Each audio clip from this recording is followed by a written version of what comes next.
Here. Here. Here. Here. Here. Here.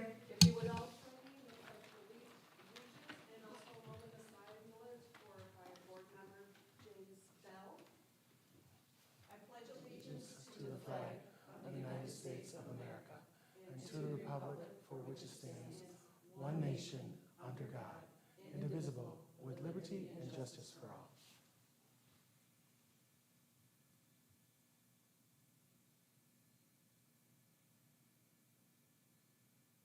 Thank you.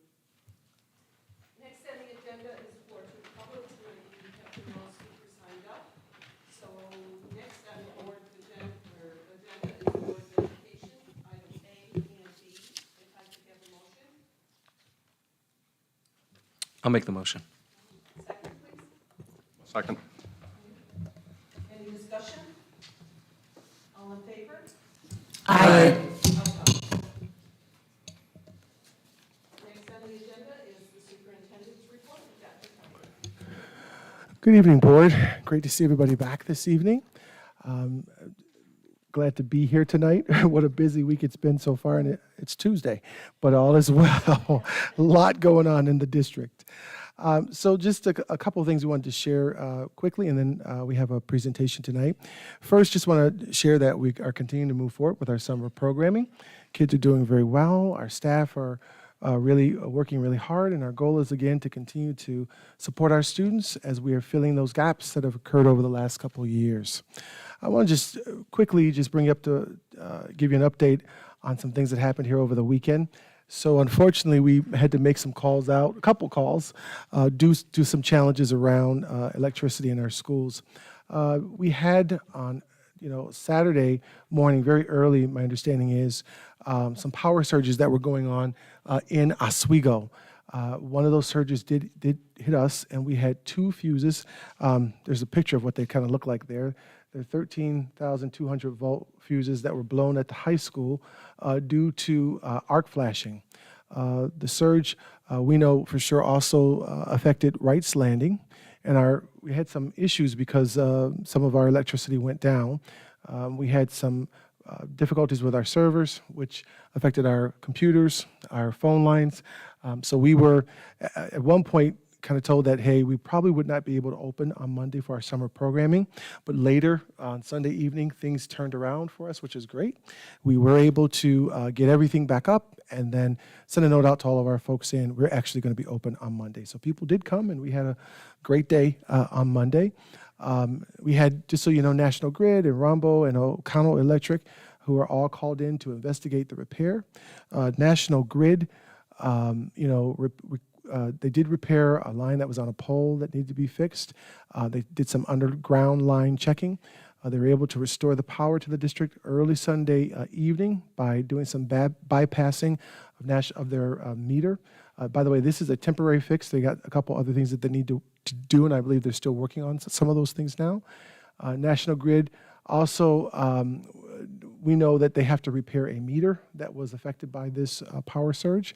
And the fuses were able to be replaced with 100 amp fuses, which will need to be replaced by 125 amp fuses. So we've got some work still to do, but things are up, things are going, and moving in the right direction. We are investigating now the whole process around submitting a claim through National Grid. So that work is also being done. And our technology department also, as I said before, they were able to, not only did the power folks, were they able to do their work, but also our technology department was able to come in. They were able to do some restoring of our servers. We got all the computers up, phones up, and again, we were able to have program on Monday. Nancy, did I miss anything at all? Just want to make sure we got everything. Okay, so things are up, things are moving forward, and we'll continue to move right along. Any questions at all about that, board? Just want to let folks know. I don't have a question, just really more two comments. One is, thank you so much for everyone who had to come in over the way. I mean, we're just coming out of this COVID period where people were working 24/7, it felt like, and we really appreciate for those of you who had to come in on a Sunday and do that work. And the second thing is, I think it's really hard to make the call of you want to give enough time to people to let them know that we're not going to have programming and then to kind of do a 180 and turn around, but we could have it and not have to make up a day. So it's really challenging. So thank you, everyone who was involved with that. Absolutely. I totally agree. All right, so that's the update on that I wanted to share. And now I'm going to just kind of move right out of the way. Here we have our final presentation tonight here on our efficiency study. As everyone here knows, we've had a comprehensive study that's been done, and it's a 4-part study that we have been involved in. Part 1 involved energy efficiencies through the Siemens Group, and they have some additional presentations, information that they'd like to share with the board. On the table with everyone, there's a special book there, and that book provides some information, additional information from Siemens. They'd like to come back at our next meeting to share some additional information that they have found. So that was part 1. Part 2 of our study looked at our transportation structure through the Transportation Advisory Services. They came in and looked at our transportation pieces and gave us some recommendations. The third part was the fiscal piece. We had Rick Timms, who gave us some long-term thoughts and strategies and things to think about. And tonight we have the 4th part of our comprehensive study, and that portion of the study looks at, our program. It looks at efficiencies that we might want to realize across the board with respect to the district. And to assist us with that portion of the study, we have Alan Pohl and Deborah Ayers with us tonight. They work with, they're consultants with Costello and Silke, and they've been working pretty diligently with the district over the last couple months to work through this portion of the study. So I want to welcome them, and we're going to give the microphone over to them, and you are going to hear their presentation.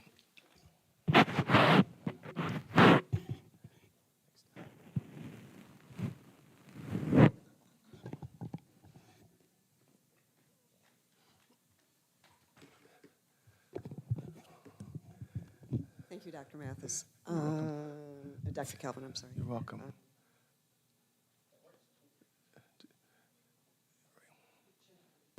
There we go. There you go. Okay, got it now, I think. It's great to be here. My name is Deb Ayers. As Dr. Calvin said, Ellen and I work with Costello and Silke.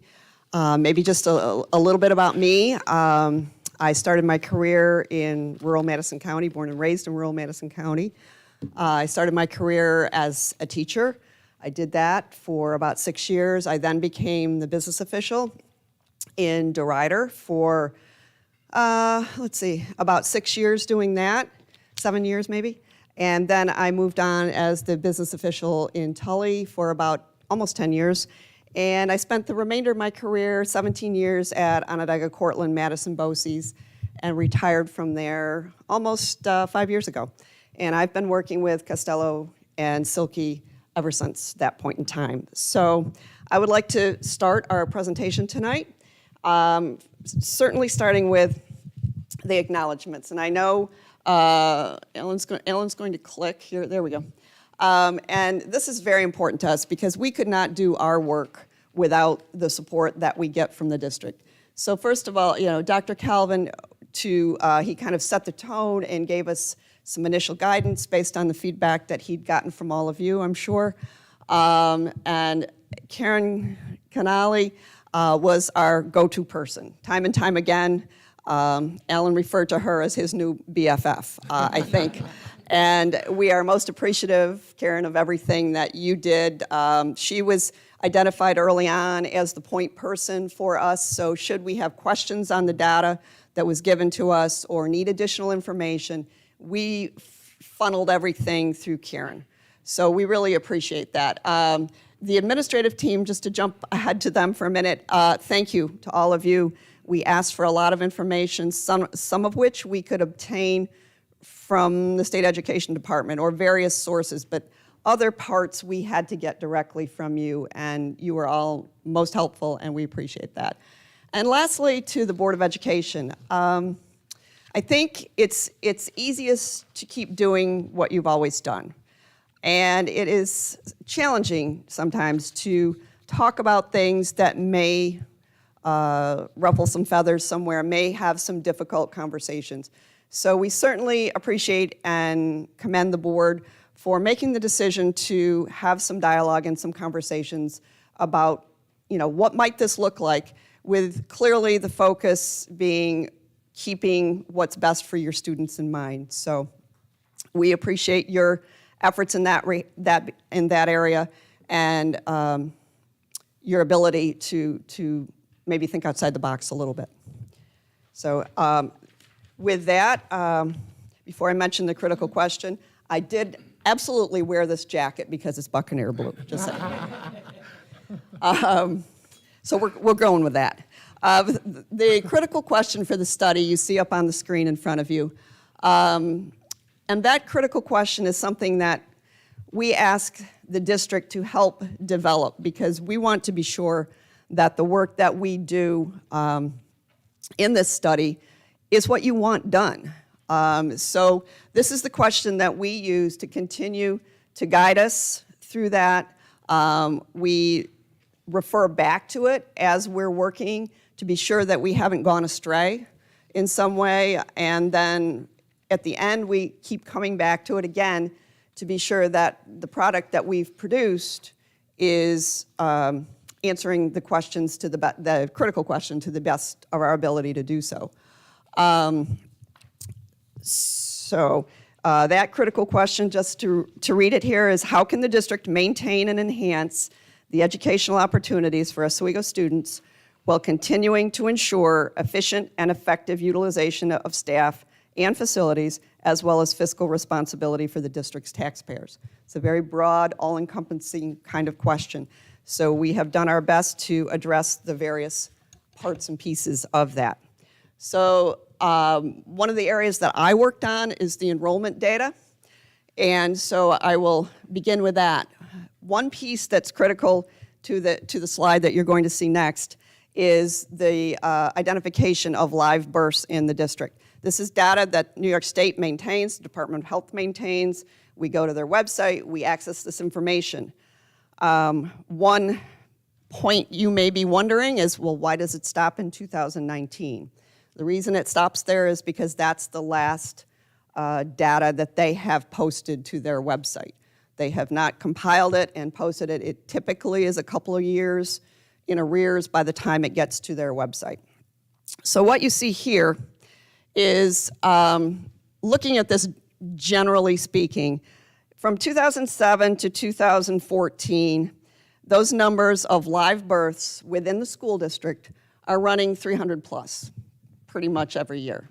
Some a little, the highest one there is 2009 at 338, but generally they're 300 plus. And then when you get to 2015, it begins to dip below 300 for the first time. Okay, then 2016 pops back up again to 338, but the trend over the last couple of years has been kind of in the mid to upper, 250 to 300. So I'm gonna let Matt work some magic over here. Do you want to talk about the parentheses? Yes, thank you. So I did this when we last presented something, and so I forgot what the number, Helen's reminded me, what the number in parentheses means. We've tried to make it easy for you to reference the slide and material we're showing here, because certainly we did not show you every slide in the 80 plus or so pages of the report. So that number in parentheses is the page number in the report where you can find that particular set of data that we're talking about. So the takeaways, the other piece on these slides, in the text box that are on the slides, would be the takeaways that we feel, if you remember nothing else that I say, the thing to remember here would be on this slide that the district birth rates have fluctuated but are generally declining. Okay, so those are the two little pieces on each slide that you're going to see. Okay. So let me talk about this big slide, and hopefully you have it printed in front of you because it's very difficult to see on the screen. So a little bit about this. In this slide, you'll see both enrollment history. That's concrete data that has been reported by the district to the state education department It maintains that data there. That's in the white area of the table. The data that is in the gray shaded area is the projection data. So this is done, educators typically use something called the cohort survival method as the way in which enrollment is projected.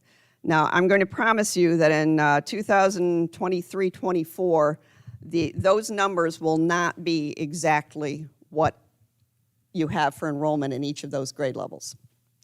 But it does look, this method does give us a chance to look at some trends.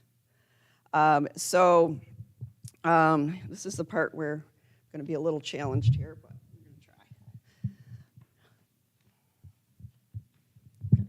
So over here, and I'm going to point just, I think it's easier than the clicker or the pointer. So this is the year, the school year, 2016-17. This row here shows the live births for 2011, those children being the ones that are enrolling in kindergarten that year, okay? From there, so these are real numbers all the way down through here that we know. This, as a footnote says, this does not include ungraded special needs students, does not include any pre-kindergarten students, any of that. So these are K through 12 exclusively. So we start here and we look at what's the percentage of kids that went from kindergarten in 2016-17 to first grade in 2017-18. And then these kids keep traveling down here diagonally. So what you're seeing, if you focus on that group, you've got 269, 281, 290, 290, 285, 283. So the children that started kindergarten over there, the last year we had actual data for would be 21, 22. So those kids were in 5th grade, just finished 5th grade. From there, the way this projection works is that you look at what that average of the ratio is of kids that were in kindergarten and then made the move to 1st grade. Some will be greater than 1. Obviously this went up, so the ratio is going to be more than 1. Sometimes it goes down, and all of that is averaged in. That information is then applied to project going forward. As I note here in the text box, the data in these out years is much less reliable for a couple of reasons. Lots of things can happen in this 7-year span here that could influence this, but probably the biggest thing is that the live birth data that is the basis for much of this work is estimated, because the last year we have actual data for is 2019. So the way that we do this is to take the average live birth rates for the 5 years preceding, so going back 1, 2, 3, 4, 5, these 5 years, the average of that is what we use for the live birth data to build this out to where it typically goes for the cohort survival method. The thing that you may note about that is that you have this year right here that appears to be a bit of an anomaly, but that is factored into that averaging to calculate these. So that's the method that is used here. When you get down here, you'll see the K-12 totals. Again, the white are actual numbers, simply adding the columns K through 12 up. And then the gray are the projection numbers for K-12. We also, and you'll see it, I'll save a lot of that a couple of slides ahead, but we look at K-6, we look at 7-8, we look at 9-12, because sometimes there's differences in trends that are grade level specific. So that's the way that we work through the projections. That is important. Gotcha. That is important to update that annually, because, so within the next few months in the fall, we're going to be reporting, the district is going to be reporting what the 22-23 enrollment is. So you can take this number, take this table and see how close these numbers are to the kids that actually show up in that particular year. Yes. Thank you. I'm just, are you willing to take questions as we go, or would you prefer to wait to the end? How are we going to work this? Alan, do you have a preference one way or the other? Doesn't matter. Sure. If you have a question, let's address it. Clear my throat. Okay, thank you. So I see here in the narrative that you had that it was, that this cohort survival methodology is based on 6-year history of district enrollment, calculation of survival ratios, as you just mentioned, and then the kindergarten enrollment projections. So since we're talking about 6 years to base all of our projections on, can you speak a little bit about how, if COVID was put into this at all? And I say this because if I'm looking purely at K through 6 at the moment, if I look at the 2016, 17 up through pre-COVID, the 1920 year, we actually went up, right? So it's 1948, 1943, 1998, 1990. So in a 4-year span, we actually increased by 32 students from 2016, 17 up.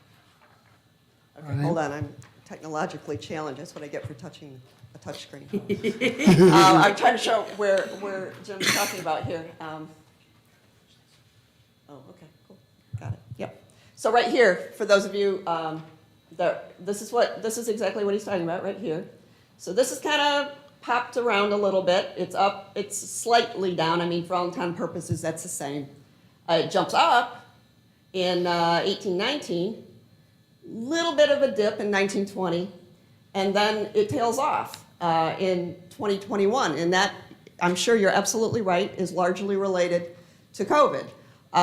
We've seen it in other studies that we've done, that, to answer your question succinctly, that factor is not influencing any of this. We know it. We have not made adjustments to the formula because of it. Okay, so the formula is not been adjusted because of COVID. Correct. But what we do have here is one item being the 6-year enrollment history, where 2 of the 6 years could be artificially deflated, especially at K through 6, because K through 6 held their kids home disproportionately, I believe, to the middle and high school. And the second point of calculation or survival ratio, if I look at a survival ratio going from 2019-20 to 2021, right, those 2 years, that's going to be a greater attrition when we're looking at survival. So 2 of the metrics are going to be seriously impacted here. So it's really talking 2 of the 6 years. Agreed. Okay. I agree with all of those points you made, which is why I think it's going to be interesting to see what happens in 21, 22. It was kind of, I think, a little bit on the cusp of being back to where it might have been. I don't know what your district's policies were relating to that. And then that's why I think it's going to be really important to look at what 22, 23 actual numbers are. Usually that's reported in October, so that'll be coming up quite soon. And to see, are we staying low like this, or did these kids that may have been influenced by COVID, are they back? Right. So I think that's absolutely important. Can I just add, though, just to be clear? So when we say these kids were, staying home, they may have still been staying home, but it doesn't mean that they were not counted in our numbers. So some children were on remote learning programs. Those are still in our That's right. numbers. That's That right. doesn't mean that they're not counted in the number. We do have some children who did homeschooling, who parents said, nah, I don't want the kid, in school, I want to homeschool them. But just wanted to be clear when we talk about that No, data. That does not mean thank that you. they are not Yes, you're right. included in the numbers, and some of our children were home getting instruction, but it was through synergy or, through some kind of remote learning. I just wanted to be clear on that. Yeah, and one of the tables that I did not include in the presentation tonight is just what Dr. Calvin was just talking about. We did look at the number of children that were homeschooled, and thought I could find it quickly here. Bear with me a second. No, that's outside of. Okay, yes, page 18, table 5.6, if you have the full report.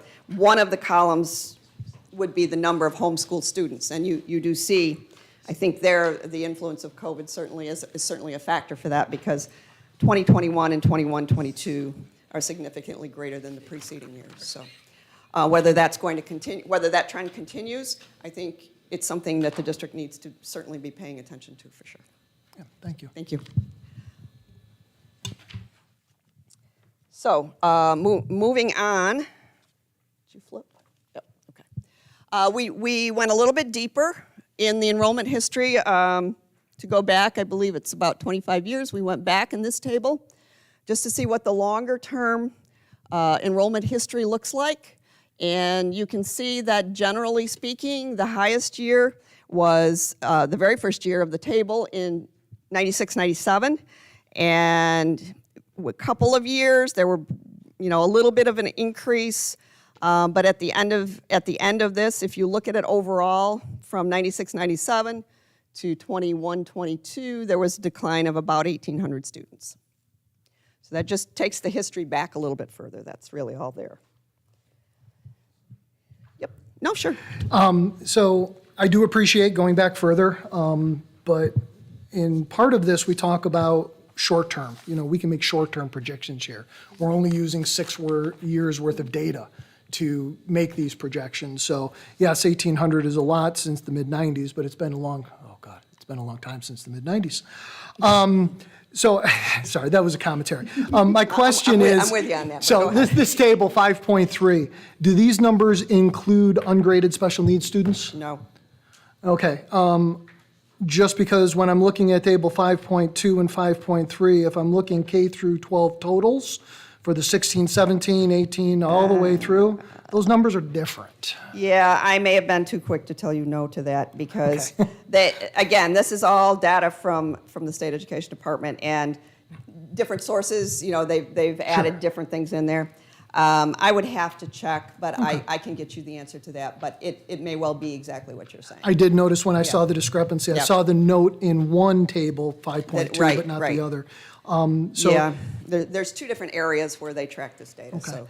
And just for let my you know. own edification at some point, if, maybe Dr. Calvin, if you could help, what is the stipulation for ungraded special needs that would put them in that category? I'm just not aware of it. Those are students who, because of their disability, you can't really assign a grade to them. They have usually severe intellectual disabilities, Okay.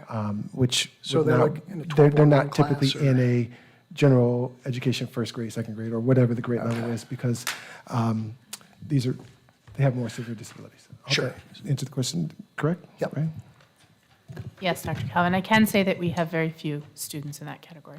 Okay, then that's actually one of the reasons I brought, it's not for necessarily this, but if I just look at the one data year of 16, 17, that number difference is 186 students.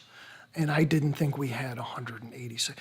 So, yeah, if we can just help me clarify that for the future, thank you. I'll give you some feedback on that as well. Thank you. Thanks. Okay, next slide is, this is where we've just broken this down. It's the same data as the first table for the 5 elementary schools, and we've just looked at them building by building, really, here. So what you can see is the 5-year change has been down in all buildings except the Kingsford Park building. So that's really the takeaway from here.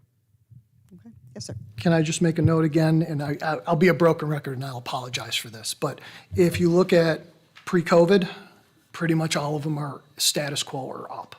The drop, if we're looking at 5-year versus the second year of COVID, is very different than years 1, 2, and 3. So I'll just make that So noted. point. Yep. Thank you.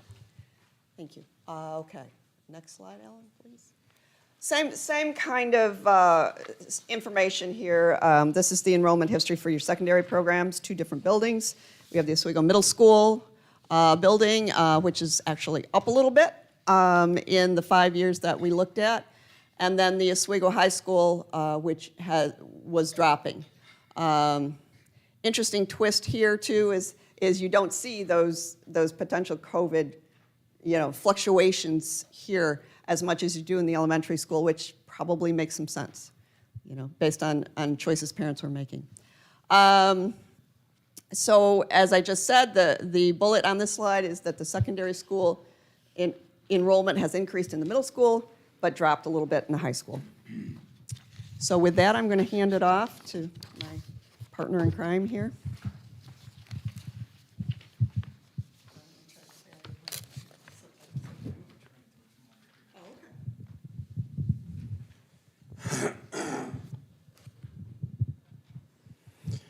Good evening, everyone. So if that was Deb, I must be Alan. Thank you. Let me also thank you for inviting us to be here tonight. You saw our pictures on the screen. I was kind of shocked by the picture. I thought I still had brown hair, but the picture, I guess, told a different story. Just by way of introduction, to give you some idea of my career, I began my career in education as a high school science teacher in Shazy, New York. Does anybody know where Shazy is? It's actually 9 miles north of Plattsburgh, and it's still in the United States. Just barely. It's an hour from Montreal. Had a great experience there, and after that, my career really was tied very much to BOCES. I worked at the Madison Oneida BOCES for 3 years, and then I worked at the Onondaga Cortland Madison BOCES for 16 years, and left there in 1990 to become the district superintendent of the DCMO BOCES in Norwich, New York, and had the wonderful good fortune of being there for 18 years. It's just a wonderful place, a wonderful organization, and I was thrilled that they would have me for that long. I just had a wonderful career and enjoyed my time at DCMO a great deal. When I was thinking of retiring in 2008, a guy named Bill Silke, who I had known from working here in Syracuse, asked me if I wanted to do some consulting, and I said, well, sure, I'll try it, I guess. And here I am 14 years later, and consulting has kind of become a second career. So I've been very fortunate to work with some wonderful people in some very nice districts. And this is the case in Oswego also. Deb and I enjoyed very much learning about your district and meeting some of the fine people who work here. And so let me add my thanks to Deb's formal acknowledgments at the beginning. It was this was a really nice study to do. A lot of nice people here. So thank you.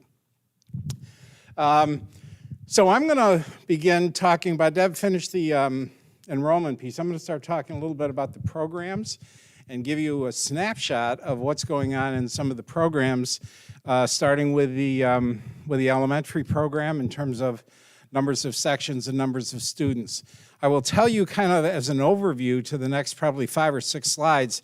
When we talked with Mathis, there was an ongoing question about class sizes in Oswego. How are the class sizes? Are they too small or are they too big? Should they be different? And so as I go through here, I'm going to talk a little bit about class sizes. But to begin with, I think it's important to note that there really did not appear to be any district documents that specifically set any class size limits for the district. There is some wording in the teacher contract for Oswego that talks about the district striving to maintain, that's the terminology, striving to maintain a maximum of 25 students in a class. So that's the language that is here. And so kind of keep that in the back of your mind as I go through and we review some of these tables, because that question about class sizes is something that we looked at pretty consistently throughout our study. So what we see up here is a look at the 5 elementary schools, the 5 that you know very well. And what this table says is that in Charles Riley, in kindergarten, there are 3 sections of kindergarten. And when we took the snapshot, there were 20 kids in one section, 22 kids in another, 23 kids in another section. Those are the enrollments in those kindergarten classes at Charles Riley. Once you get that, you get the whole table. You can go to any grade level at any elementary school, see how many sections there are, and see what the enrollments are in those sections. When you go through that individually, some of the kind of average / total numbers that we looked at is that you can see in Charles Riley, this means there are 21 sections, 7 grade levels, 3 sections per grade level, that's the 21, and 366 students in Charles Riley for an average class size across the elementary school of just a little over 17 students per class. Fitzhugh Park, 22 sections, 16.6 average class size. Kingsford Park, you can see, is the largest elementary school with 426 students, has class size average just over 20. Frederick Layton, of course, is your smallest elementary school with 14 sections, 265 students, about 19 kids per class. And Minetto, as you can see, has about 17 kids per class. When you look at the whole shooting match across all the elementary schools, your average class size is around 18. Couple of observations. Number one, you can feel fortunate that as you look at the class sizes across the buildings, they're really pretty close to each other. That doesn't always happen. And that creates a whole bunch of different issues. A colleague of mine and I did a study in Oneida a few years ago. You know where Oneida is. And they had class size averages of 19 and 21 and 22 and 11 in their buildings. And it just happened to be those based on the way the district had created its boundaries. That creates some issues across the school district. So one observation I would make is that you don't have that Oneida challenge. You've got 5 elementary schools. The class sizes are really pretty much the same across all of them. And so it's not like you've got to worry about one elementary school with 25 kids in a class and another elementary school with 11 kids in a class. That's nice to be in this situation. You can also see that average New York State in the last year that we have data is about 22. So your class sizes in the elementary schools are really pretty favorable with an average of 18. Obviously, some are bigger than 18. Obviously, some are smaller than 18. But by and large, this is a really positive class, similar and reasonable class sizes across your 5 elementary schools. We also took a look at the middle school offerings, and this is really the same kind of table we just looked at for the elementary grades. For purposes of the presentation tonight, we use math. We looked at the math courses that were being offered in the middle school. We also did English and social studies and science and second language. We did everything.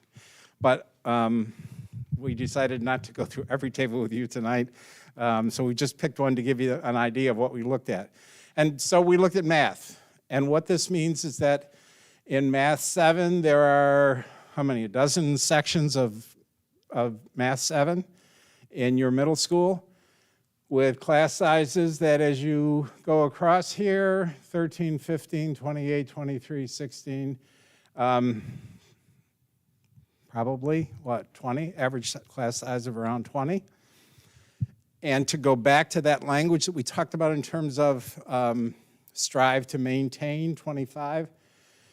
In terms of middle school math, I think this is the only one that is above 25. So you have one class above 25. Same thing with Math 8. You can see you've got all of these Math 8 classes. You can see their enrollments. Again, enrollment here probably on average, probably less than 20.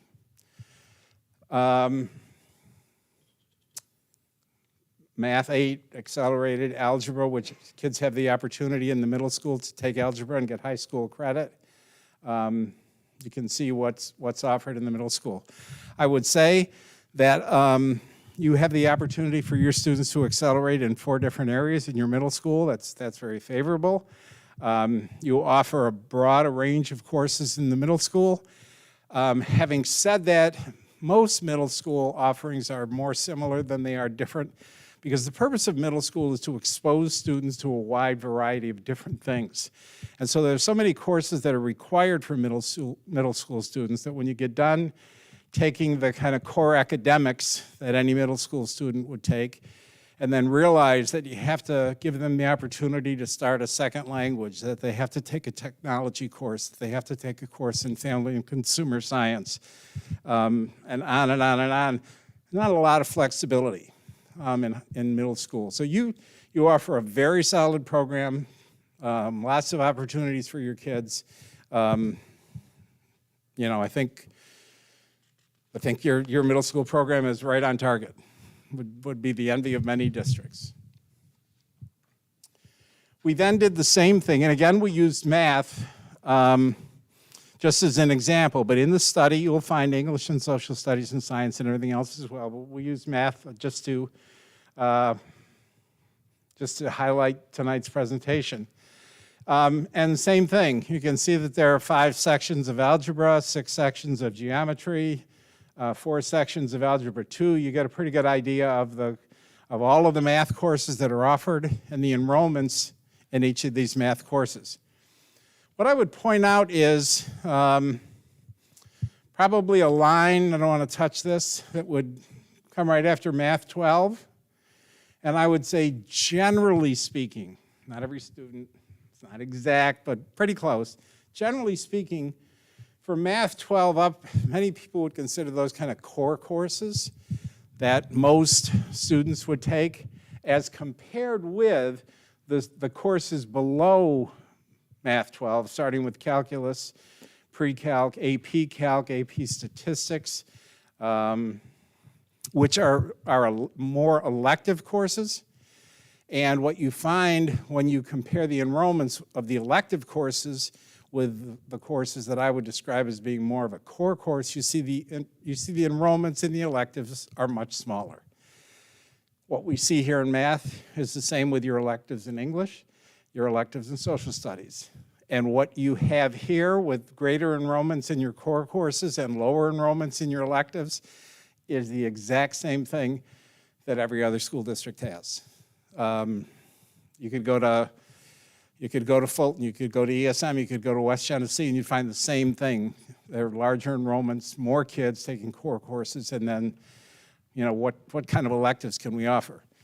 This is a real challenge for school districts, because as districts want to continue to provide more and more courses for their kids, the question is, given the finances of public education today, how long can we continue to offer courses that have very low enrollments, that impact your program, that impact the opportunities that you provide for your kids? This is real. This is something you got to be talking about. This is nothing new. This is something that you, and again, every other district is also asking every year. Can we continue to offer AP statistics with 5 students in it? That's the question, or any of these. That's just an example. So I would point out the good news is you got very solid enrollments in your core courses. The good news is you offer a lot of electives to your students. The good news is that many of those electives are very strongly enrolled. And the question for the future is, you got to keep an eye on some of these low enrolled courses and make decisions about how long you can continue to offer them. Again, there's nothing wrong here. What we're talking about here is the same as you would find in any other school district. Hi. So I just need to point out something here, and I do appreciate you condensing some of this, because this is a lot of data. Right? A lot of tables and a lot of numbers. But so I do appreciate the fact that you want to constrain yourself to show some examples. But I will say that as I was looking through this here, the middle school offerings, right? It seems we have a very large 7th grade cohort that we're going to have to look coming through the system. If I look at 7th grade English, 7th grade social studies, and 7th grade science, half the sections have more than 25 students. So, well, yes, the mathematics may be lower, and, oh God, math's harder. I'm not going to judge. I'll say it was a harder subject for me as a student. How about that? We still, as part of this, should be cognizant of the fact that, for the English 7, 5 of 12 are over 25, or 25 or over, I'm sorry. In the social studies, it's 7 of 12, and it's half the science 7. So while math may be doing well at the middle school, I'm hoping that, we're also paying attention to some of these other numbers that have come here as we plan for next year. Yeah, yes. It is somebody's job, I don't know your staff that well, but somebody's job to look at these tables every year and make decisions about how you're doing. And this is just kind of a recap table that shows you a snapshot where you are right now. But the observation that any grade level at any year with electives that are offered, your core courses, how much staff you have. If you offer fewer electives, you might have more staff. If you offer more electives, you might have fewer staff, which might increase your class size in the core courses. There are a dozen things that go into this decision.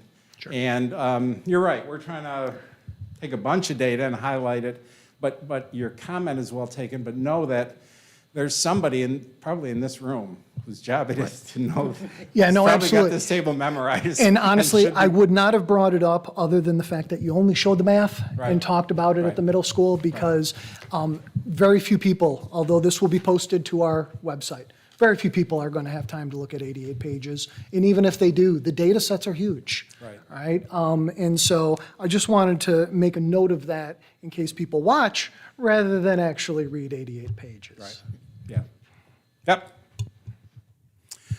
So then again, going back to kind of a summary look at the courses that are offered, whether or not they have fewer than 10 students or more than 25. This is kind of that summary question that we were asked about class size and what does class size really look like. And we did not include special education classes, music classes. Special education classes we know are probably going to have, depending on the type of class, 6 students, 8 students, 10 students. Don't need that. Music classes have band with 46 kids in it. We don't need that number in there to skew this. So what we've, AIS classes, you probably have classes of 3 and 4 in AIS. So understanding that we took some courses out, again, big picture look, these are the curriculum areas. These are the number of sections that are offered in each area. We then took a look at, of all of these sections that are offered, and let's use math again, of the 53 different sections of math that are offered, 4 of them have fewer than 10 students. None of them have more than 25. If you were to look at the totals, there are 319 sections of courses offered here. 25 of them have fewer than 10 students. So here's the bottom line on this. 7.8% of your courses have fewer than 10 students in them. Deb and I just finished another study 2 weeks ago with 2 school districts. One district, 40% of their classes had fewer than 10 students, and the other school district, 50% of their students had fewer than 10 students. So being a larger school district like you are in Oswego, you have the luxury of being able to have more students that populate classes. So what I would say is the number of students, the number of courses that have fewer than 10 students here is pretty low, pretty low. This is the high school data. Yeah, yes, yeah. So it's 7.8% is pretty low. And you've got 3 classes, which is, I guess, less than 1%, that have more than 25. So again, as you think back to that endeavor or strive to set limits of 25, you're certainly doing really well on that. And should you be watching these 25 classes to continue to figure out whether or not you can offer them? Absolutely. But think about how different it would be if that number was 40% instead of 7.8%. And that's what many school districts, given the declining enrollment that's going on in schools in New York State, that's what they're facing. So you don't have that issue either. You're, again, comparatively speaking, you're in good shape.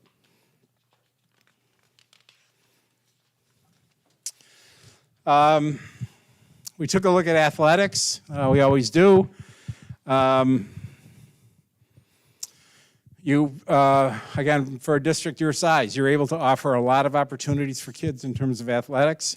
You can see you've got a lot of varsity sports across the 3 sports seasons. You've got a pretty solid array of modified sports.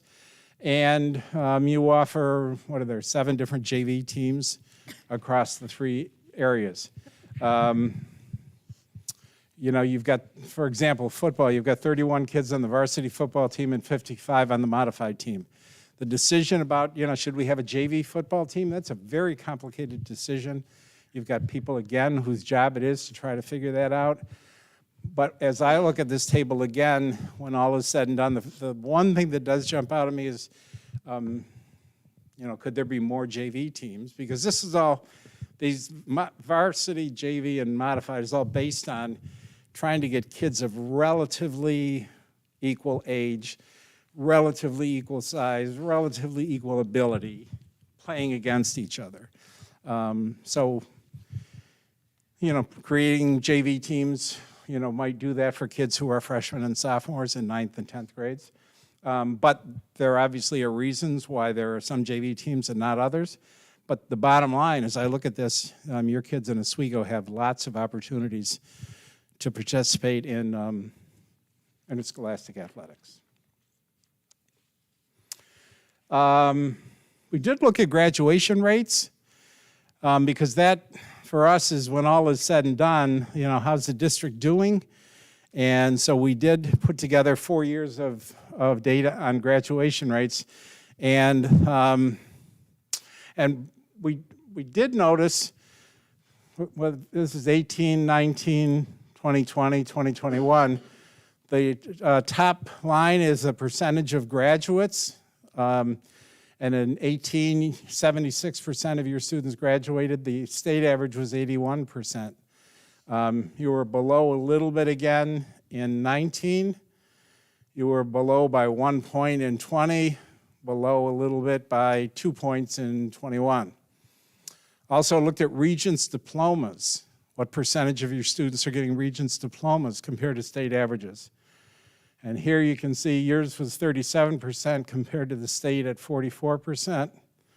You were down 7 points in 2019, down 6 points in 20, down a point in 21. And then your dropout numbers are higher than the state numbers. 13% versus 7 here, 13% versus 6 here, 8% versus 6, 8% versus 4. Here's what I notice when we look at this kind of bottom line table.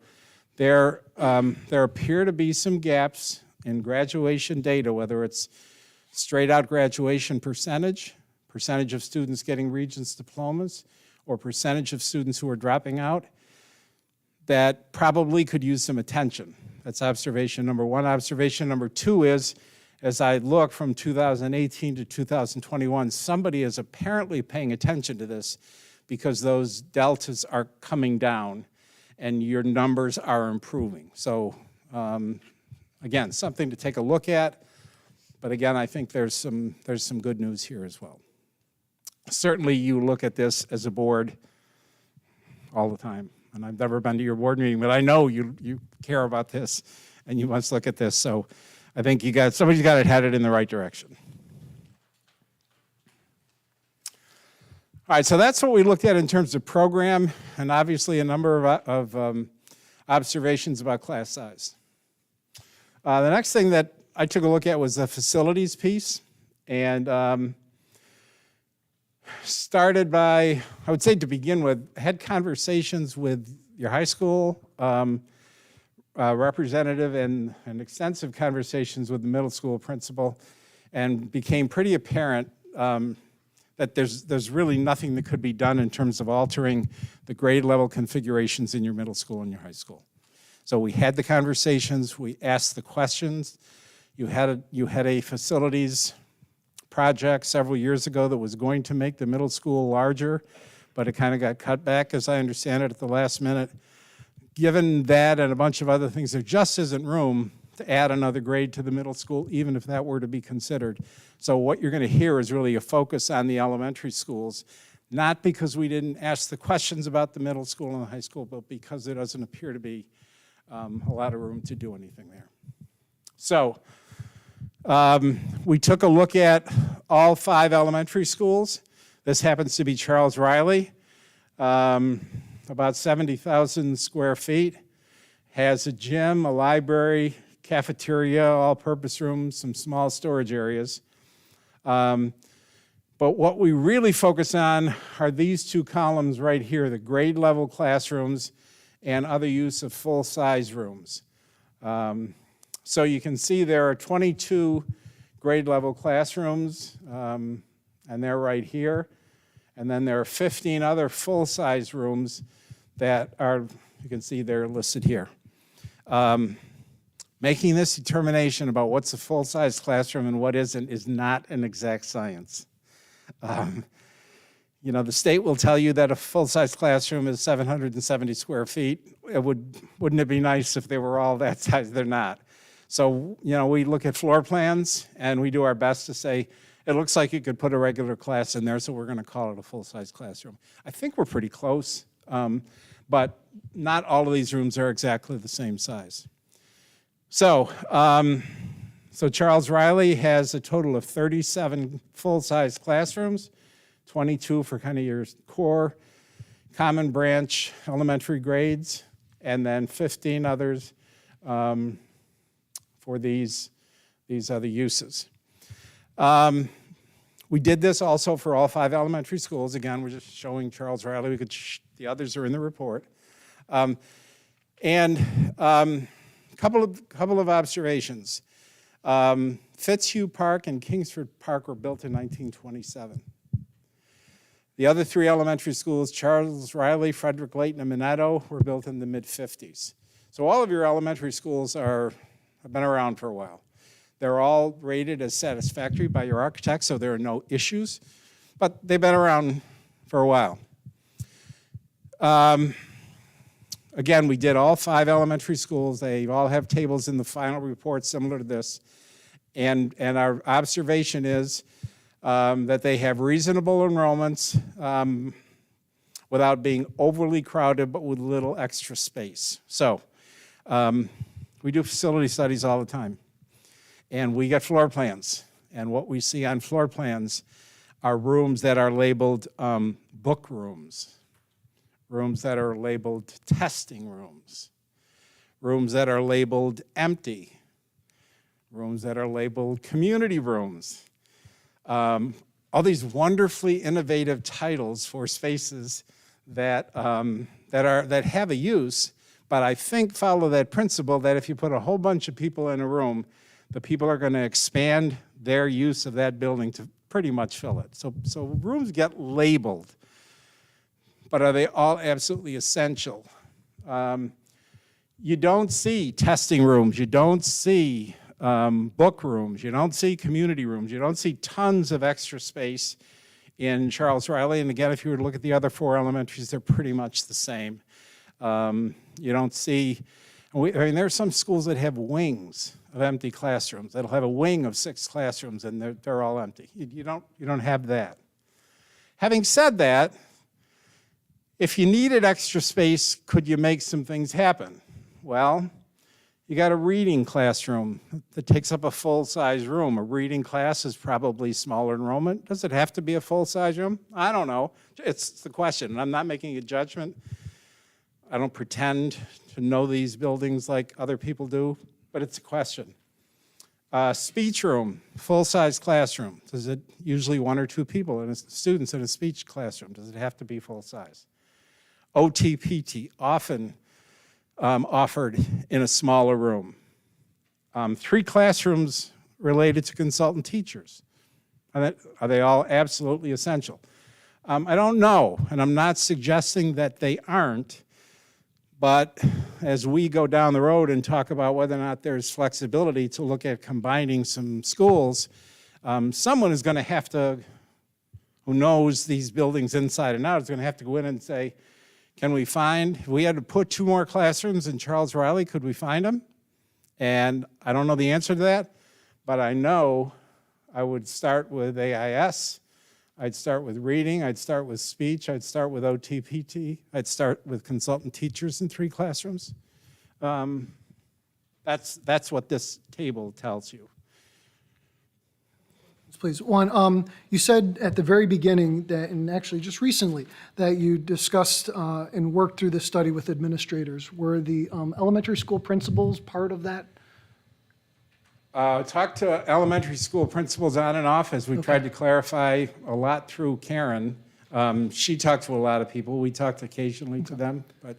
And a clarification on what you said earlier, the way I heard it, and that's why I'm asking a clarification. When you talked about extra space, I heard that what I heard was you have little extra space. Is it we have little extra space or we have a little extra space? It may be semantics with me, but when I would say hear yes. these dissertions, it does make a difference. I would say yes. Yes, that we have little extra space, or is there not much extra space? No, I think there's a little extra. There's a little. space. Okay, thank you. May I say something? Yeah. And I don't want to interrupt. I know you have a lot to get through this evening, but we have been looking at, since we've been looking at spaces in many of our buildings. There's one building right now. So I think Alan's scenario, what he's talking about right now, is what we're experiencing. And there's a couple of people who pass principals in this room right now. So principals are very good with, they fill the space, right? If it's an empty room, they're going to put something in that room, right? And maybe quite a bit of folks. And so we know that across the district there are spaces, as Alan has pointed out, that can be used or repurposed, used in a different way than what they are right now. It certainly could accommodate more of our kids. And many of our schools, we know that there are issues like that. Yeah, that well said. Said better than I said it. That's it exactly. Yeah, that's it exactly. So, and I would say, again, we could go through the other 4 schools, we'd find the same thing. There are not tons and tons of extra space, but if you had to squeeze 1 or 2 in, you probably could at least have a conversation about it. So, one of the things that we were asked is to take a look at whether or not it was even possible to combine 1 or more elementary schools, and what that might look like if that was something the board wanted to take on. If you remember back a few tables, Deb, can I ask you to go back a few?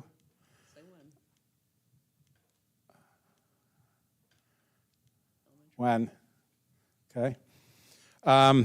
When we look at if it's possible to even think about closing an elementary school and relocating students and staff, our number 1 question about which school that should be is the one that has the fewest students that would be impacted and the fewest staff that would be impacted. You wouldn't, if you, all things being equal, you wouldn't close your largest building that had the most kids and the most staff.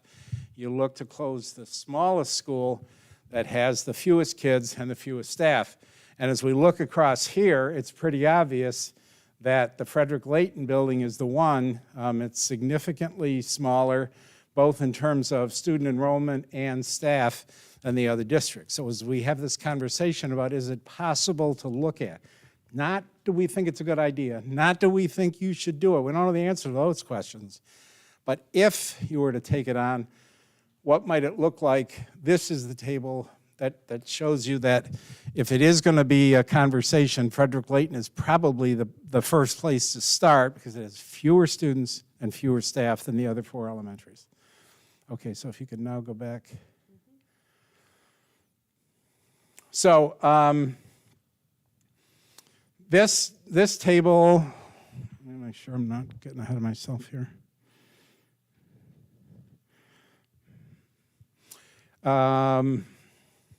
Yeah, this table says, what do the current class sizes look like in each of the 4 elementary schools within the city limits of Oswego? The model that we looked at in taking a look at whether or not Frederick Layton could be closed and the students and the staff absorbed into other elementary districts was to say that the students in Frederick Layton would be distributed to the other 3 city elementary schools, leaving out Minetto. On page 47, there's a mileage map, and you'll see the 3 city schools are quite a bit closer than Minetto. So our model is, if we were going to close Frederick Layton, we would take the students from that building, distribute them equally across the 3 city elementary schools. Minetto doesn't change. So this is what the 4 city elementary schools look like. And again, you can see Frederick Layton by far the smallest. Okay, if Frederick Layton were to be closed and the students redistributed to the city elementary schools equally across the other 3, that's the model. Before Frederick Layton is closed, Charles Riley had 23 sections, 23 full-size classrooms, if you will. Fitzhugh Park had 24, Kingsford Park had 23, Frederick Layton had 15. After the closing of Frederick Layton, we would have to add 1 section of classes to Charles Riley. They would go to 24. Fitzhugh Park would stay the same. We'd add 3 classes at Kingsford Park, and the 15 classes in Frederick Layton would be absorbed into the other 3 buildings. This is based on a model that says that the Frederick Layton students get distributed equally across the 3 elementary schools in the city of Oswego, and that no class is larger than 25. Okay? So if you do that, I guess that's where we are. I guess I got to go to the next one. Got to go to the next one. Okay. So it's based purely on number of rooms, based on a facility studies of number of rooms. Yes. You know, because it says at the beginning here, you guys are education consultants.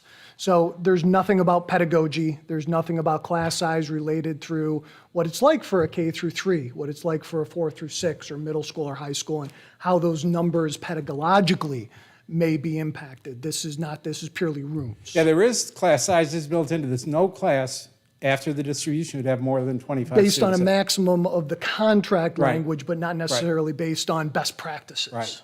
Okay, thank you. Yeah, and that, I mean, class size is, that's, how much time do we have? We could be here a long time. You have very reasonable class sizes.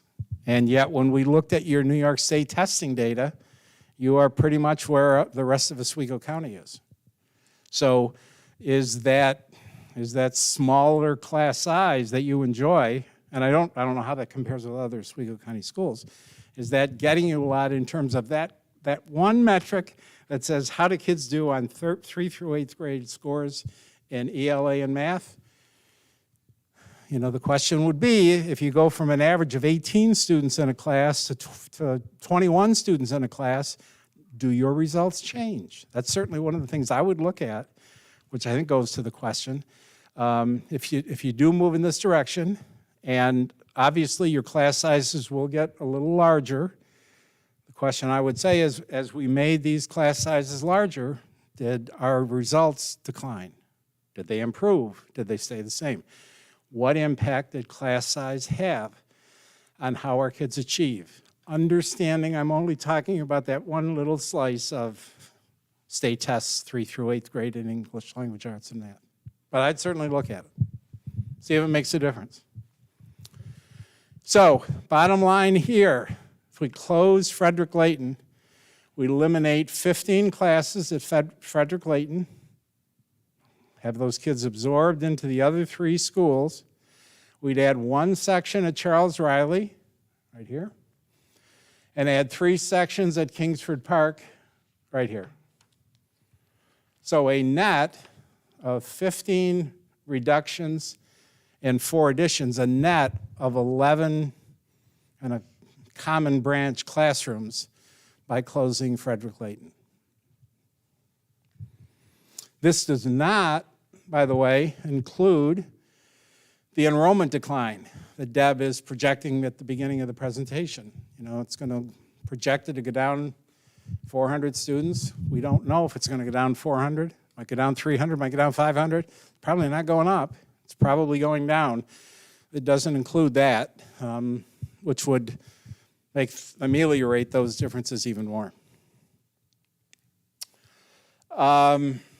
So one of the things we also looked at was utility costs. People say, oh my God, you know, if you close the school, think of all the money you can save by not having to pay utilities. Well, in fact, utility costs are pretty minimal in schools, really not very much. And you'll see a comparable number in a minute, but in Charles Riley, gas and electric costs about $67,000 a year. Fitzhugh Park, about 67. Kingsford Park, 62. Minetto, 67. Frederick Layton looks like 270, but you're metered in such a way that Frederick Layton and high school are on the same meter. So that's a wrong. Layton's about the same size as the other elementary buildings. I would guess it's in that $60,000 range. The point being, sure, $60,000 is a chunk, but it's not a lot compared to what we're going to talk about in just a second. So the other thing that I looked at is an overview of the staffing for the district, and looked at staffing costs. And this gives you an idea of the types of employees that are employed by the Oswego City School District, and how many of each, and what the average salary is for those people. So you can follow this pretty well down. If you look at it and just allow me to ballpark it for you, the largest number of employees are teachers, teacher aides, and teaching assistants right here. Those 3 numbers are always the largest number. 452 of your 676 employees are teachers, teacher aides, or teaching assistants. 67% of your staff, which is how it should be, right? That's where you want your money. You want your money as close to the kids as possible. And so that doesn't mean you don't need outstanding leadership. It doesn't mean you don't need outstanding support people. But if you were going to say, I want to put 67% of my people somewhere, you'd put them close to the kids. So that's what you've done here.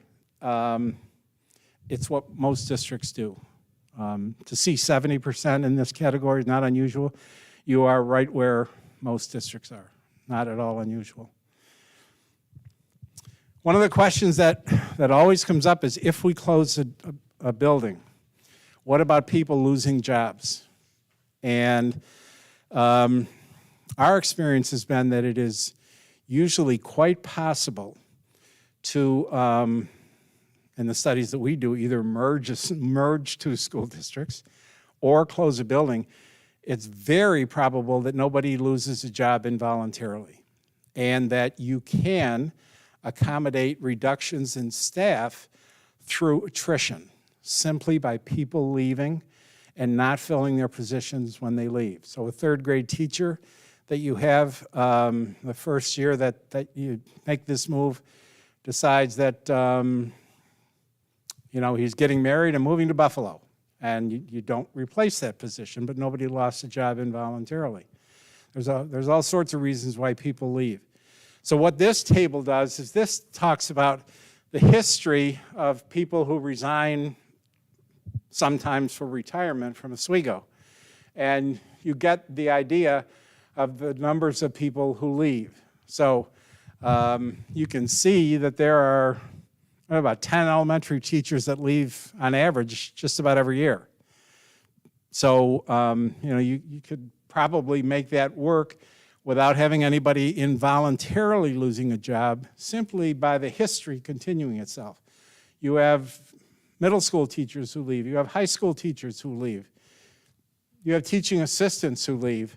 The bottom line is that between 46 or 55 or 53 people leave Oswego every year for the last 3 years, and there's probably no reason to believe that wouldn't generally stay the same in the future. So people do leave their positions. The ability not to fill positions when people leave, as opposed to involuntarily cutting somebody out of a job, pretty high. You probably could pull this off if you wanted to without anybody involuntarily losing a position. So we ballparked what some savings might be if you decide to move ahead with with looking at closing one of the elementary schools. And our estimates are usually pretty conservative. If we're going to make a mistake, we'd rather make a mistake on the side of the amount of savings being too low rather than too high. So we think this is kind of conservative. But you'll remember a minute ago I said if you were to close Frederick Layton, you'd close 15 classrooms there. You'd add one at Charles Riley, and you'd add 3 at Kingsford Park for a net reduction of 11. Here are those 11 teachers right here. That's the average teacher salary. 11 of them would save this amount of money. Probably a principal, 1 with that average salary. Probably a typist, a couple of food service workers, a couple of a library aide, a nurse, custodial worker, you get the idea. With these positions, probably somewhere in the ballpark of $1.1 million in savings. And again, these are using average salaries. Somebody retires, they retire at a high salary and the savings is greater. The third-year teacher that's getting married, moving to Buffalo, the salary's lower. So we use the average. It usually turns out to be pretty close. We then also took your average fringe benefit costs. Your fringe benefit costs at Oswego are about 61% on average of your average salaries. So if the savings in staff salaries are about 1.1 million, you had another 700,000 for fringe costs that you would save by eliminating these positions. And you're looking at, probably $1.9 million savings. And then you can, depending on what you do with the building, you could add on your $65,000 for the utility costs. Again, we're very conservative. We didn't talk about reduction of any teacher aides. We didn't talk about the reduction of any teaching assistants. We make the assumption those are tied to kids.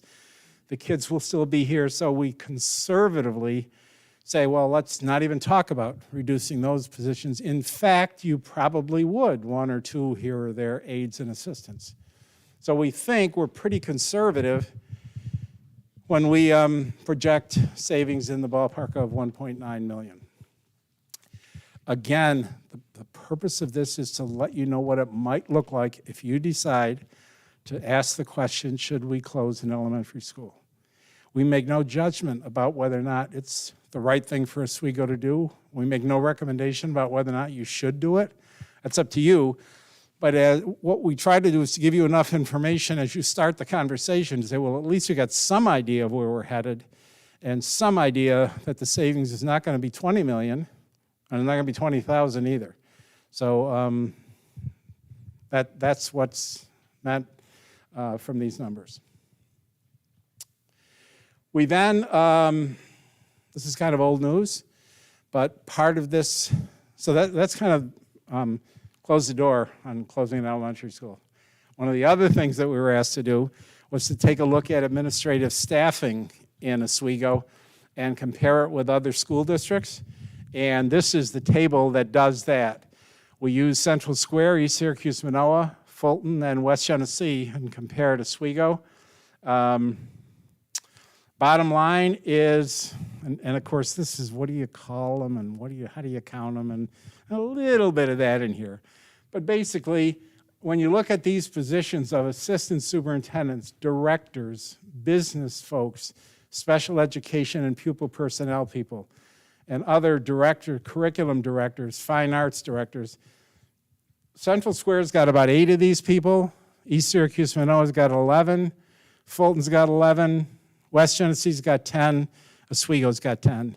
You are right where those other 4 districts would be, a ballpark. And again, you might count it a little differently, but it's not like you got 23 and everybody else has got 10 or 11. You're right where everybody else is.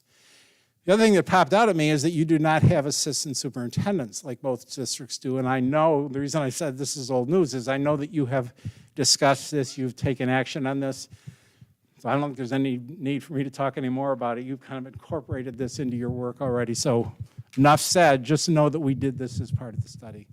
And whatever you did, you started from a point of being pretty similar to your comparative districts.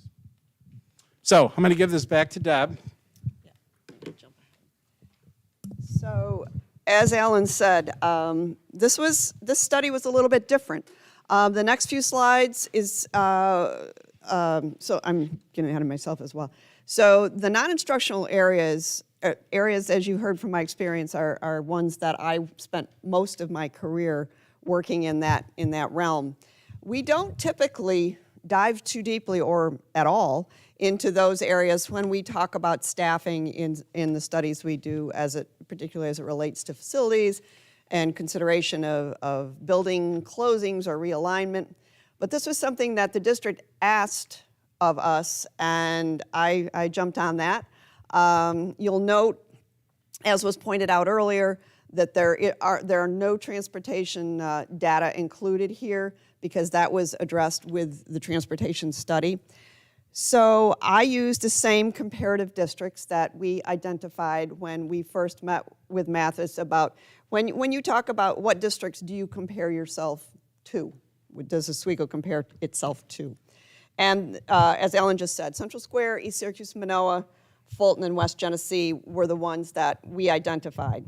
So in the slides that I've worked on with the non-instructional areas, you're going to notice that Central Square does not have data available. They unfortunately were unable to provide that information. They had some staffing issues, so I couldn't get it from them. And with that, along that same thread, a huge thank you to East Syracuse Manoa, Fulton, and West Genesee and their personnel offices. When I reached out to them, they were more than happy to accommodate my request. They took, as you can tell from the report, if you've had a chance to look at it, a really deep dive into that data, and were more than willing to share it with me to help prepare this. So I think you're going to see much the same trends that Alan just talked about with the administrative structure as far as Oswego is in the middle. And I'm going to move through these slides fairly quickly, but I do want to explain what you're going to see. So I looked at the facilities department staffing, I looked at the food service staffing, I looked at what I'm calling office support areas. The first of them being the facilities department staffing. And for those of you less familiar with that, typically we talk about that in 3 chunks.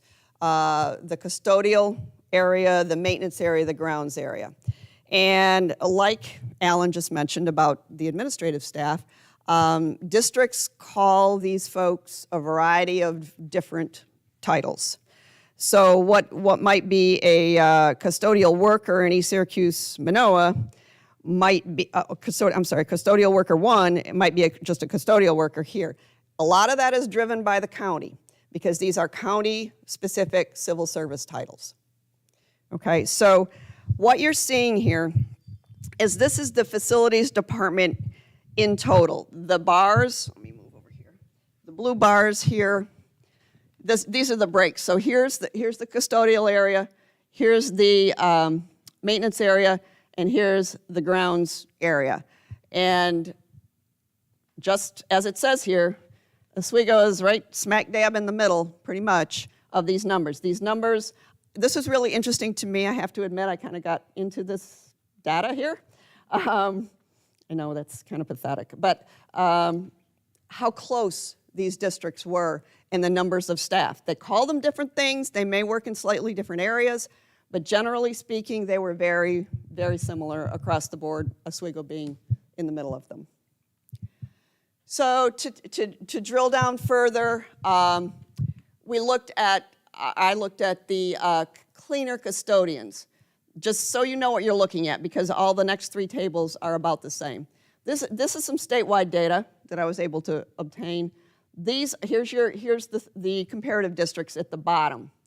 So we looked at the buildings, the area, the square footage combined. FTC is full-time custodial person. Then the average square foot per building, full-time custodial per building, and then coming up at the end with the square footage per full-time cleaner. And so here's the average, 20,800 square feet per cleaner of these statewide districts. And they're from all over the state. Some are downstate, some are western part, all over the place. Here are our four comparative districts that we've looked at here. And you know, the numbers vary a little bit, but generally speaking, they're very similar. Oswego is going to be in the pink bar here. Oswego is slightly above the others. The average is 18.4 square feet per custodial staff member. They're all, they're all right around there. All four of the comparative districts are right around there. Okay. Grounds, same concept. This time the metric is the acres per full-time groundskeeper. This is all over the place. And part of this is a function of what districts call them. Part of this is a function of, I ended up calling a district and saying, I don't see anybody with the title of groundskeeper. Yet I know you've got 3,500 kids, and a bunch of fields and stuff, and somebody's taking care of this. Well, it's assigned to some of their maintenance workers. So we had to kind of get to that point, but that is factored in here. So to the best of our ability, statewide average here is 39. You can see the range is tremendous. But then down here, also a tremendous range. But if you look at the average and you look at Oswego, you're kind of right there. So again, your district's in the middle. Obviously, somebody has been, I think, doing a good job of keeping the staffing appropriate for your district. And lastly, maintenance. Square feet per maintenance staff member. The Fiscal Plant Administrators Association, the recommendation, as I understand it, is around 100,000 square feet. You can see the statewide average is about 110. Big range again. Probably a function of what the title is in each district and the duties assigned. But down here, it's still a pretty sizable range. But once again, here's Oswego, and you're right there. You're right pretty much at the average. You're a few square feet off, but generally speaking, you're very much in the middle of the pack and where one might expect that you should be. Okay. So the next thing we did was to look at this is the office support positions. I had a hard time trying to treat this equally or as the same pool. So I did break out, here's district-wide, which is above this blue bar here, and then building/department level staffing. So if you look at the district-wide, folks, Oswego's a little bit higher here, but you're going to see in a minute that that's a bit misleading.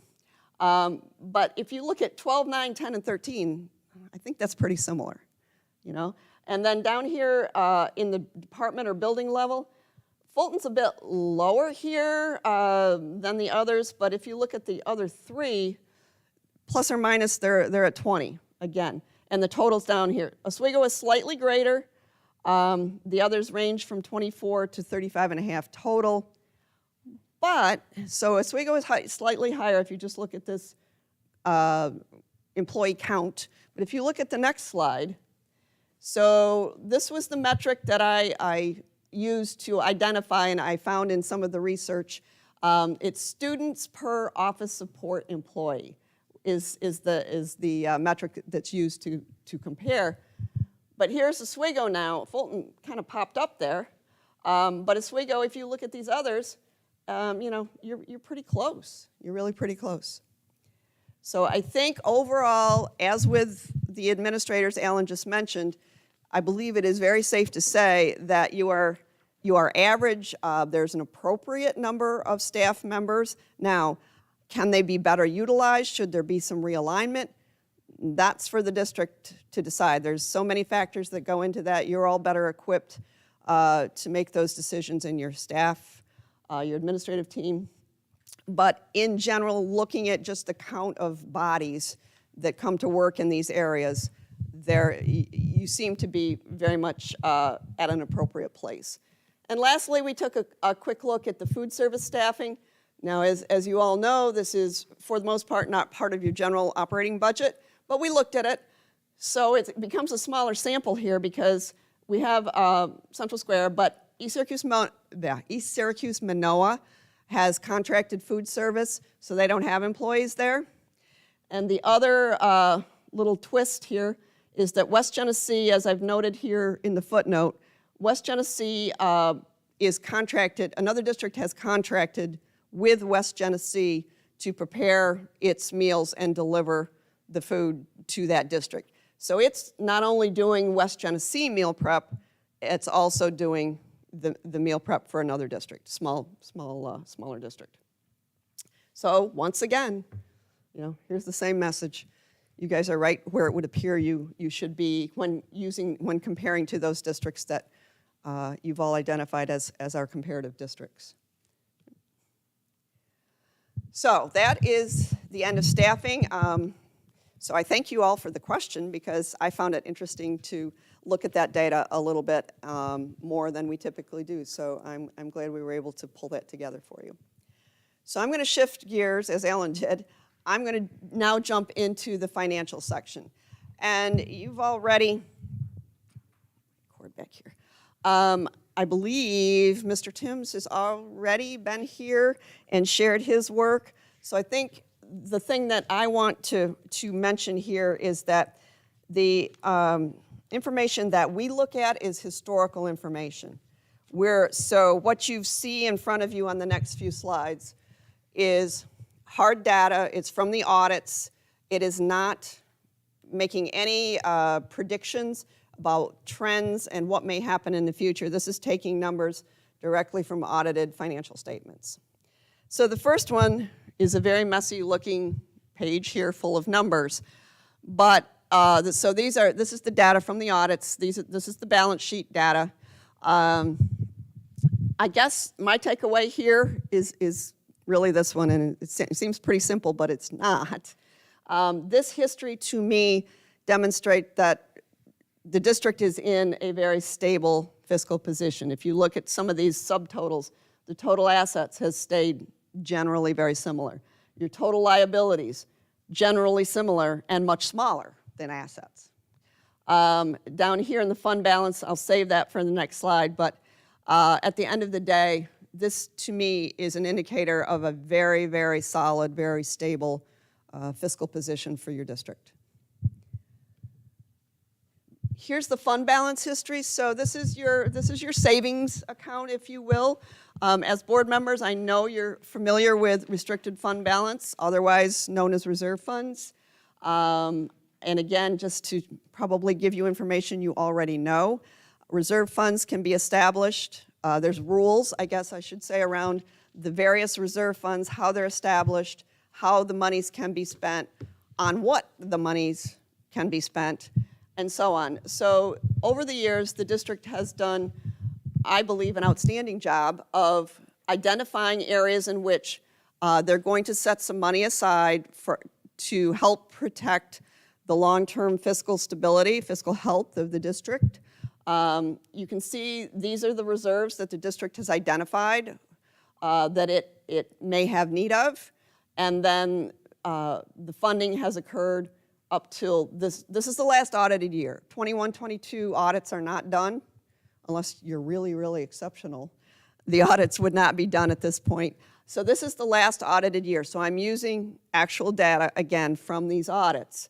So you can see that the reserves, that there is a variety of reserve funds. They have been well-funded. They are stable. We've done some studies where they were, they might be stable here, and then they plummet in some year. We had one district that was a negative number there. That's not good. So these are, again, a strong indicator that the fiscal health of the district historically is very, very solid. And the board and the leadership team have done a great job of making sure that there are money set aside for particular purposes for that reason. Another piece that we look at, really just to report it all out in one concise location, is the capital debt that the district already has. As you know far better than I, there's been a lot of capital project work and a lot that's ongoing, I believe. And so this is prepared in consultation with your business office and with your fiscal advisor. This is simply just a summary of the principal and interest on your borrowing to date. This is the estimated aid, state building aid, that you will receive on this principal and interest. There's some other little parts and pieces up here, premium used to offset local share, kind of irrelevant in the grand scheme of things.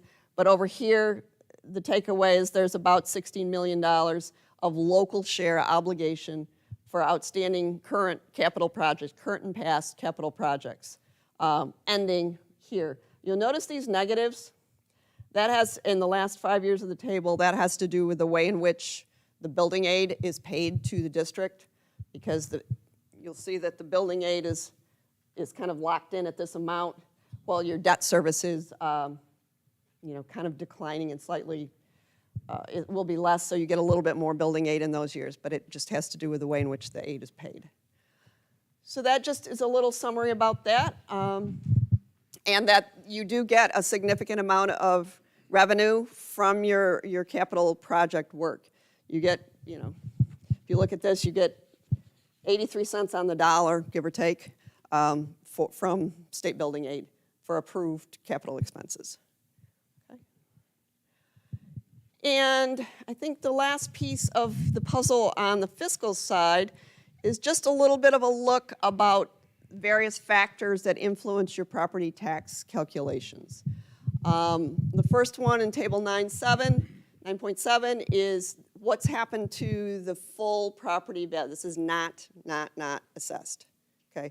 This is full value after the equalization rates are applied to your assessments. So looking at your district in total, not by town, but in total, you'll see that it dipped down slightly in 18-19, but then has been steadily increasing from that point forward. Here's the percentage of increases in the dollar increase. We then also looked at your property tax levy. That is the amount that you, the district, determine you will need from your taxpayers to fund your budget in a particular year. This is the tax levy here in 2017-18. And you'll see what it is for the next 5 years. Again, you as board members probably know it far better than I do, but it's really it's decreased from 17-18 to what it was last year. And the last thing at the bottom is table 9.9. This is a tax rate, the full value tax rate. Again, this is not the tax rate that you see on your bill when you get it at home. This is the full value, because this is the only way, you know how towns vary in their assessing practices. So the equalization rate has to be applied. That's determined by the state. So the only way we can look at the district as a whole when talking about tax rates, the dollars per thousand, is to look at the full value tax rate. So here's the levy. You've seen those numbers up here. Here's the full value. They're up here. And those are the two factors that go into calculating simple math to calculate the full value tax rate. So was it for the first 2 years of this history, it was at $20.46 per thousand. And it's been declining ever since. So what that says to me, and I don't know, I don't know any of the details, but what that says to me in general is that the full property value is increasing at a rate greater than the tax levy. Okay, so generally speaking, again, that would be a very positive indicator of solid fiscal health and stability within the district. So with that, the next slide is the recommendation slide. These are all things you've heard us say before, and Alan can chime in. I'll hand off the microphone anytime. Oh, you're ready. Okay. This works. Does this work? Yeah, That's yeah, I working. can hear you. Okay. So as I mentioned earlier, it's going to be critical, and I think to Jim's point about the COVID effect on the enrollment and the enrollment projections, it is very important to update the enrollment projections annually so that you can obtain the best data upon which to make, make decisions in general. The second item, as Ellen spoke to, is to consider closing Frederick Layton Elementary School and distribute its current students to the other 3 city elementary buildings. You just saw and heard all of the analysis behind that thinking. Again, if you're going to consider it, that would be the building to consider. We're not saying it's what you should do, we're not saying it's what you should not do, but that would be the one to consider. And if you decide that you want to go down that path a little bit further, it would be certainly important to convene a facilities planning committee whose role would be to develop and monitor those long-term facilities planned for the district, including the list of items there. Possible renovations and closures related to enrollment, instructional program wishes or changes, the scope of the work in the current and future building projects, and building condition surveys may drive some of that. Long-term structure of appropriate school facilities as program needs and enrollment needs change, and how we're going to pay for it. What would the financing of that look like? It should be, in our opinion, comprised of both school staff of all sorts and members of the community. Should be absolutely be community involvement. Alan, you want to hit the, oh, there we go.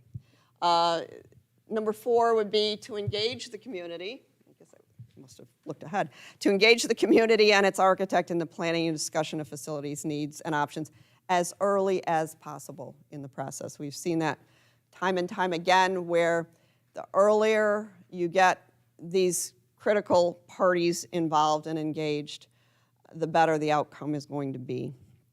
And lastly, to thoughtfully consider the fiscal implications of any potential project relating to existing debt service. That's why we put it up there, so that it's right there. You can reference back to it if you choose to continue this trend that the district has of strong fiscal health and to minimize adverse budgetary impact in future years.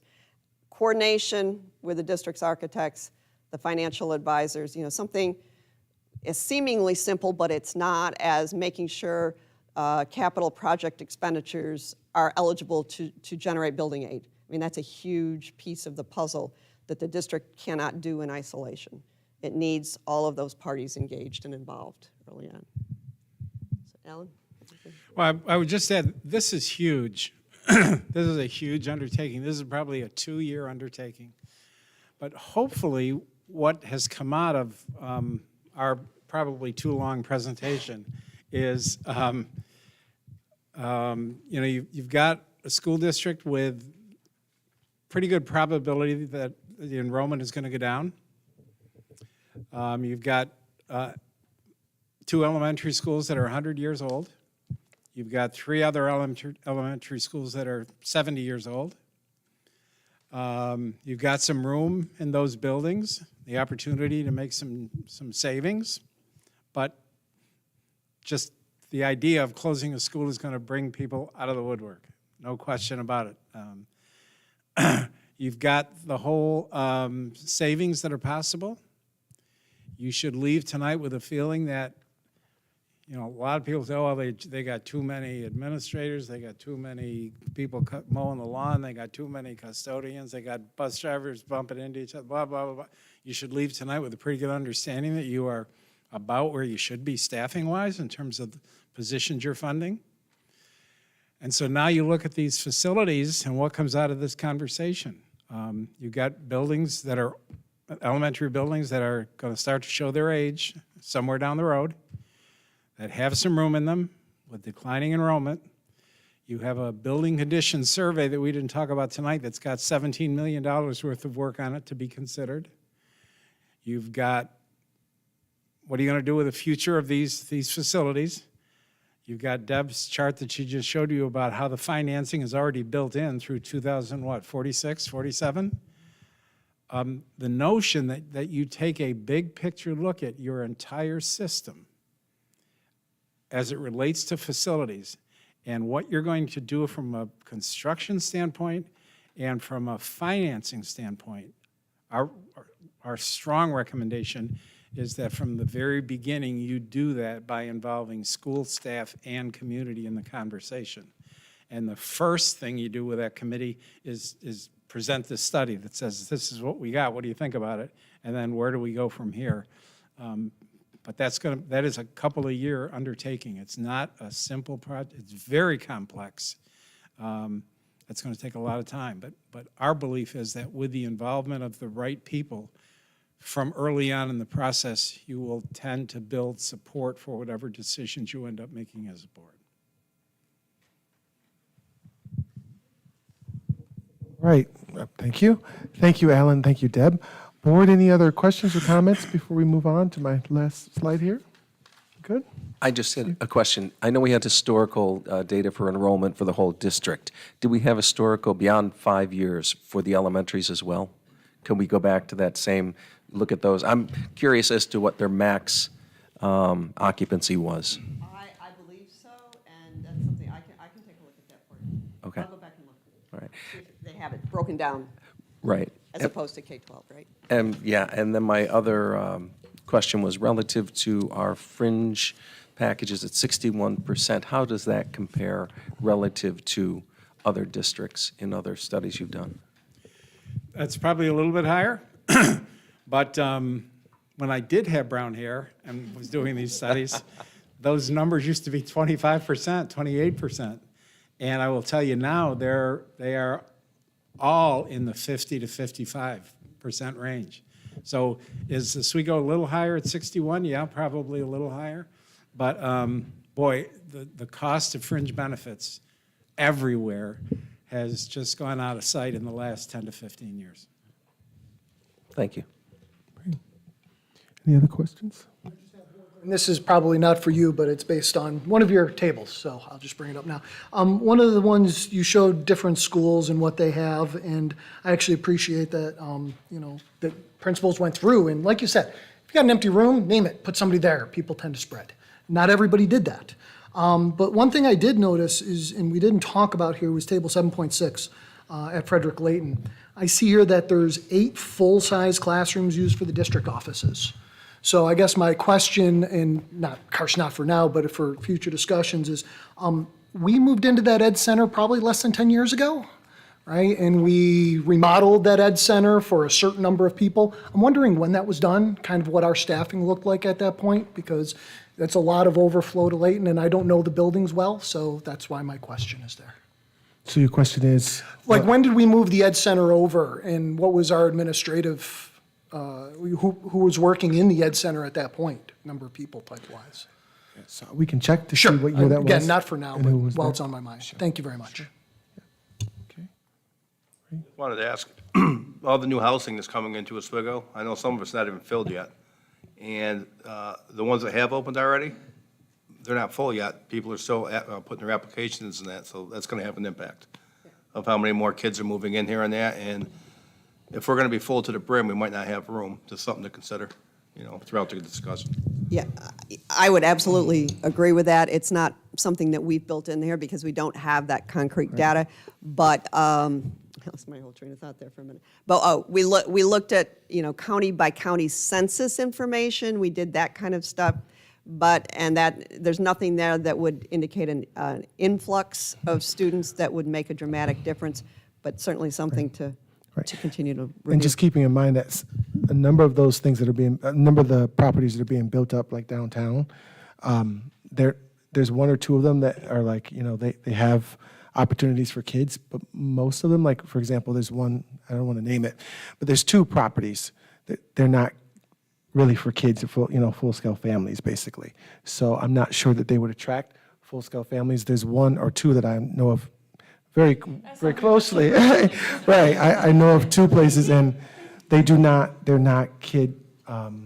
family places. Right. They're really for, Single professionals. yes, I think 40 and there's- up. So I think there's just three enough. that are for families.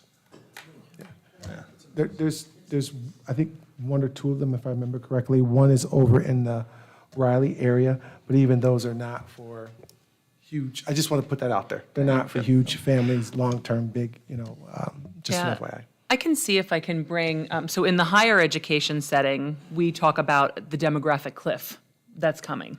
And I know I've seen some of the data on it, but I can see if I'll share that out too at the next meeting, kind of projecting forward, but good point.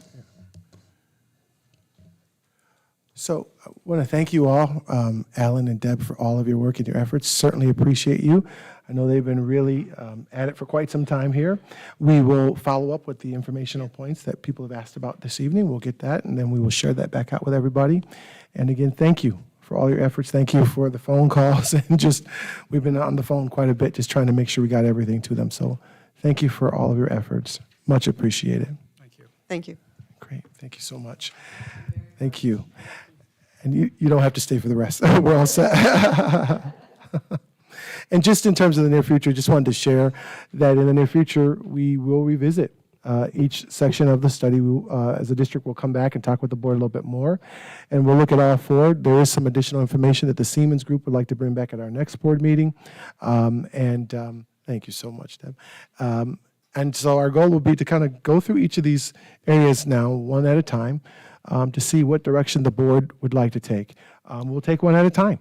And, the board may say, well, I want to look at this, or not that, or look at this or that. And so we'll take our time and go through that with the board. And then, during future conversations, we'll determine which, of the recommended efficiencies, if any, would the board like to enact or work through or work on. Just so you know, a written communication will be sent this evening out to the community. We want folks to know, what's happening here. I'm sure there are plenty of people on the video watching us tonight, and we want to make sure that people also have an opportunity to see the other parts that have happened throughout the study, the four other sections. So we have a webpage that is up this evening, and it will have all of the studies that we've talked about in our meetings there. Videos from our meetings are also there, so people can see the actual conversations that the consultants have shared with the board. And we will have a facts, answer, and question page that's up as well. So if people have questions, they can submit their questions through the portal, and you can find your question on that portal, and then an answer will also be there as quickly as we can get that information up. We wanted to make sure that all of the parents, all the staff, everybody knew there is no final decision that has been made. The board is going to come back and talk about each of these pieces, but we wanted the staff, our students, our parents to know no final decisions made as of yet, nothing, no decisions. And so we're sending that information out to the parents so that everybody knows that right after this board meeting. It's very clear in writing, and we'll be reaching out as well tomorrow to folks just to make sure everybody understands that from our piece here. No matter what, I think it's just important to make sure that people understand that, our goal is to always, as we always do, we want to make sure we offer a high quality education for all of our students, that our students are at all times safe and sound in our schools, and our staff as well, and that, the district moves forward efficiently, which was the purpose of us doing this comprehensive study. And so we're going to do everything we can to make sure that those goals are always accomplished. Lisa, did you want to share anything else on that, or I don't want to? Yeah, no, I mean, thank you for for laying out where we're going in the future. And it's a lot of information, and we'll be taking it in over our coming board meetings. And I think doing that, community discussion, obviously, there's going to be a lot to talk about, so. So information will be out tonight. Just wanted everybody to know that that's going to just make sure that we share what's happening with the public so people don't think something else is happening that isn't. So if there are no other questions, that is all that I have this evening. Thank you. Moving on to the consent agenda, there is 4 items, items A through D. If I could have a motion. I'll move it. Second? I'll second. Any discussion? All in favor? Aye. Opposed? Next is personnel with Robert Syracuse. The personnel agenda items A through X as presented.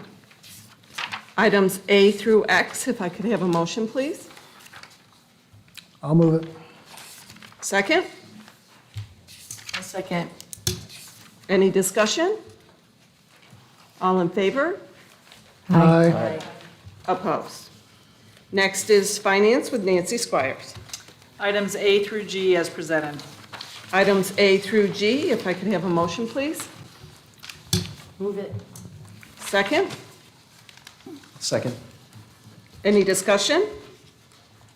All in favor? Aye. Opposed? Next is items from the board. Would there be any items from the board tonight?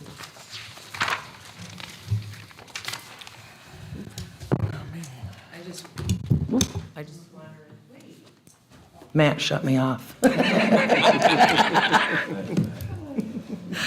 I just want to remind everybody, be kind. How about a challenge? In the next week, do one simple act of kindness, please. Thank you. Next is executive session. Would there be a need for an executive session tonight? Yes, to discuss the performance and history of a particular employee. Yes. Okay. Could I have a motion, please? I'll make the motion. Second? Second. All in favor? Aye. Opposed? You may move to executive session. You're welcome.